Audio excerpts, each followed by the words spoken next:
الحمد للہ رب العالمین۔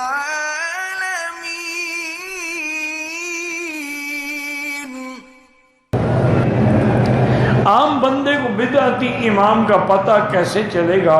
نہیں پتہ ہے تو اللہ قبول کرے، اب پتہ ہی نہ ہو تو بندہ کیا کرے؟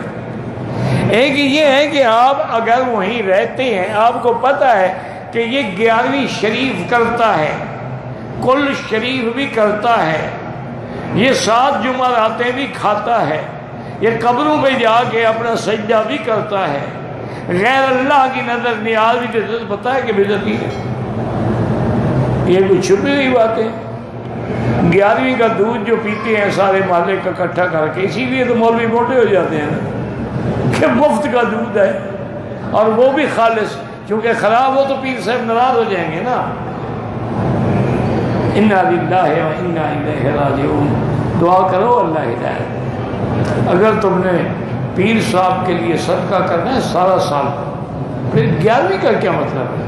وہ ایک قصہ بنایا ہوا ہے کہ ایک بوڑھی کا بیڑا غرق ہو گیا تھا، اس کی برات ڈوب گئی تھی، بدقسمتی دیکھو کہ ساری برات ڈوب گئی، یہ بوڑھی نہیں ڈوبی، یہ بچ گئی بدبخت۔ یہ پیر صاحب کے پاس آئی جی کہ ہماری برات ڈوب گئی ہے، آپ مہربانی کر کے اس کو دوبارہ زندہ کریں اور دریا سے نکالنے کا، اللہ کی بندی ہے، اللہ کے معاملات ہیں۔ انہوں نے کہا میں نہیں جانتی اللہ، میں آپ کے پاس آئی۔ تو پیر صاحب نے حکم دیا، اور بوڑھی کا بیڑا جو ہے کہتے ہیں 40 سال کے بعد نکل آئی، یعنی پہلے بھی بوڑھی تھی 40 سال، پھر بھی بدبخت زندہ رہی۔ یعنی جھوٹ بولنے کا کوئی وزن بھی تو رکھو نا۔